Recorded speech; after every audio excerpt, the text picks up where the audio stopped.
کیا بدعت بھی شرک کی ایک قسم ہے؟ اور آج کل جو بدعت حسنہ کی کس طرح استعمال کی جا رہی ہے اس کی وضاحت کریں۔ بدعت اور شرک میں فرق ہے۔ بدعت تو اسے کہتے ہیں کہ کوئی ایسی شے جو حصول ثواب کے لیے عبادت سمجھ کر سر انجام دی جائے لیکن اس کا کوئی ثبوت حضور سے اور صحابہ سے نہ ہو، وہ بدعت ہے۔ لیکن اگر حضور سے اور صحابہ سے ثابت ہے تو وہ سنت ہے، لیکن ہونی چاہیے وہ عبادات کے اندر حصول ثواب کے لیے۔ اب ایک شکل یہ ہے کہ حضور اونٹ پر سواری کرتے تھے اور تو کوئی شے تھی نہیں، نہ ہوائی جہاز، نہ ٹرین، نہ کار، تو اب اس کو کہ گاڑی کو یا ٹرین کو یا ہوائی جہاز کو بدعت کہہ دیا جائے، یہ غلط ہے۔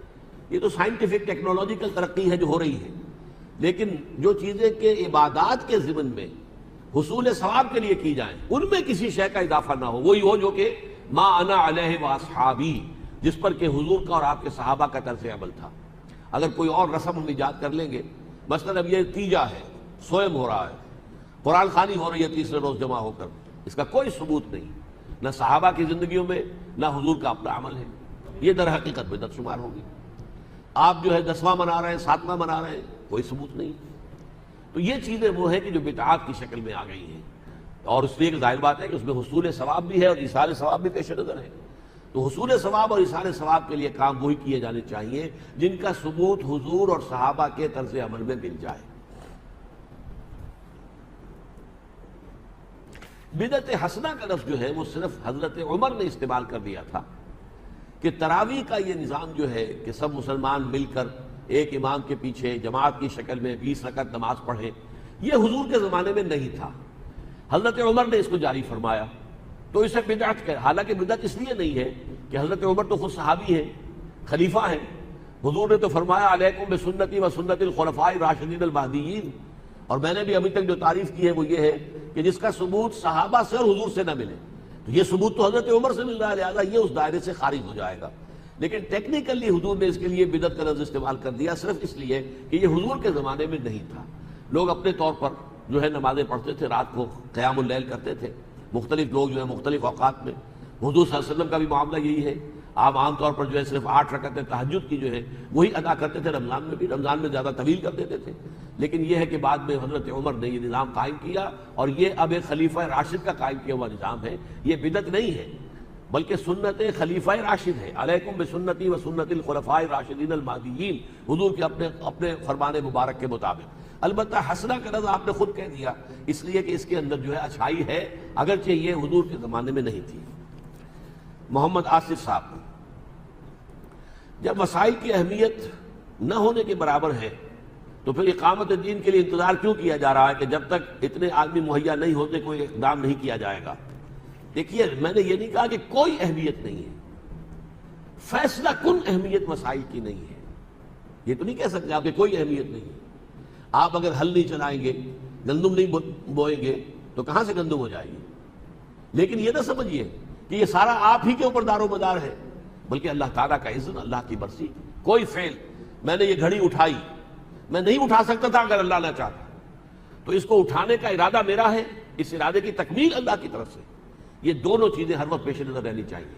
لہذا اسباب و وسائل سے مستغنی ہونا نہیں ہے، اسباب و وسائل کو استعمال کرو، بھرپور طریقے پر استعمال کرو، لیکن تمہارا توکل اسباب پر نہ ہو، بھروسہ اسباب پر نہ ہو۔ یہی وجہ ہے کہ غزوہ حنین میں جبکہ 12,000 صحابہ حضور کے ساتھ تھے، 12,000 کا لشکر، لیکن بھگدڑ مچ گئی، اور جبکہ حوازن کے تیر اندازوں کی طرف سے بوچھاڑ آئی ہے تیروں کی، تو عام لوگ بھاگ گئے۔ کہتے ہیں شبلی نے تو 30-40 کی تعداد لکھی ہے، سید سلیمان صاحب نے تصحیح کی اپنے استاد کی کہ نہیں 300-400 رہ گئے تھے۔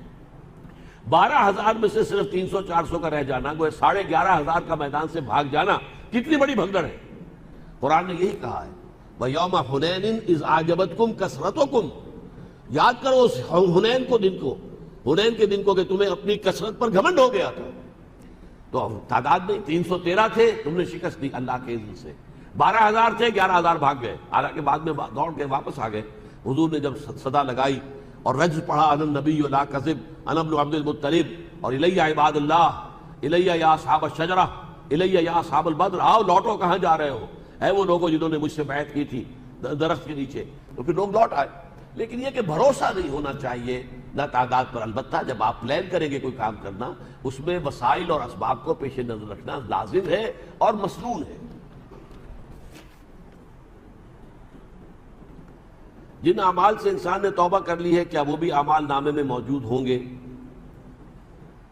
بس اس کے بارے میں یقین کے ساتھ کچھ نہیں کہہ سکتا، اس لیے کہ اقرا کتابک جو ہے، ہو سکتا ہے کہ وہ ہمیں علیحدگی کے اندر دکھا دیا جائے. اللہ تعالیٰ جو ہے وہ بعض لوگوں کا صرف سرسری سا ہی معاملہ کرے گا، تو اس کے مختلف احوال اور کیفیات آتی ہیں. یہ ساری تفاصیل تو در حقیقت وہیں جا کر معلوم ہوگی.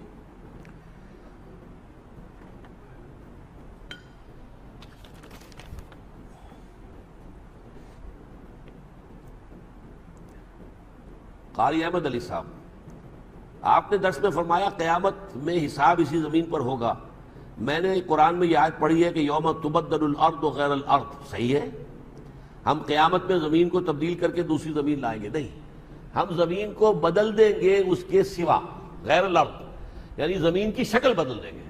یہ ضروری نہیں کہ اس زمین کو ہٹا کر کوئی اور زمین لائیں، زمین ہی کی والسماوات اور آسمانوں کو بھی، یعنی حیت بدل جائے گی.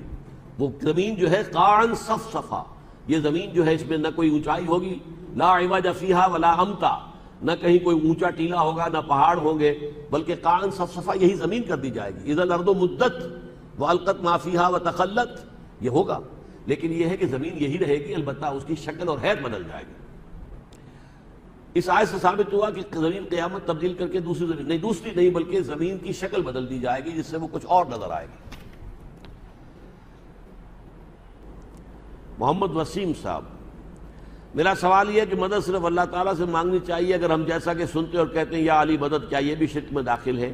یقیناً یہ شرک ہے، کسی کو بھی پکارنا. اور یہ اللہ کا شکر ہے کہ اگرچہ ہمارے ہاں جو بریلوی مکتب فکر ہے وہ یا محمد کہنے کو تو صحیح سمجھتے ہیں اور لکھتے بھی ہیں مسجدوں میں، لیکن یا محمد مدد کبھی نہیں کہتے ہیں. یہ اللہ کا شکر ہے. یہ ظلم جو ہے حضرت علی ہی پر ہوتا ہے رضی اللہ تعالی عنہ. اور حضور نے فرمایا بھی تھا کہ اے علی، تمہارے ساتھ وہی سلوک ہوگا جو میرے بھائی عیسیٰ کے ساتھ ہوا تھا. کچھ لوگوں نے ان کی محبت میں غلو کیا، انہیں خدا کا بیٹا بنا دیا. یہودیوں نے ان کی عداوت میں انتہا کی اور کہا کہ وہ تو جو ہے ولد الزنا ہے اور یہ ہے اور وہ ہے اور کافر ہے اور مرتد ہے اور اس سے سولی پر چڑھائے جانے کے قابل ہے. اس طرح حضرت علی کو کچھ لوگوں نے خدا بنا دیا. ہر چند خدا کی ذات نہیں ہے علی کی ذات، لیکن نہیں ہے ذات خدا سے جدا علی. اب یہ ایسے شاعرانہ خیالات جو ہیں، اور مشغول حق ہوں بندگی بو تراب میں، یہ غالب صاحب کہہ رہے ہیں. میں بو تراب جو ہے حضرت علی، جو حضور نے خطاب دیا تھا قم یا ابا تراب، تو وہ میں ان کی بندگی کرتا ہوں، اللہ کی نہیں، ان کی بندگی کرتا ہوں. اور ان کی بندگی کرنے میں اصل میں اللہ کی بندگی کر رہا ہوں. تو یہ در حقیقت مشرکانہ چیزیں ہیں جن سے اپنے آپ کو بچانا چاہیے. اچھا جناب، بہت شکریہ، سوالات پورے ہو گئے. الحمدللہ الذی ہدانا لہذا وما کنا لنہتدی لولا ان ہدانا اللہ. سبحانک اللہم وبحمدک نشہد ان لا الہ الا انت نستغفرک ونتوب الیک.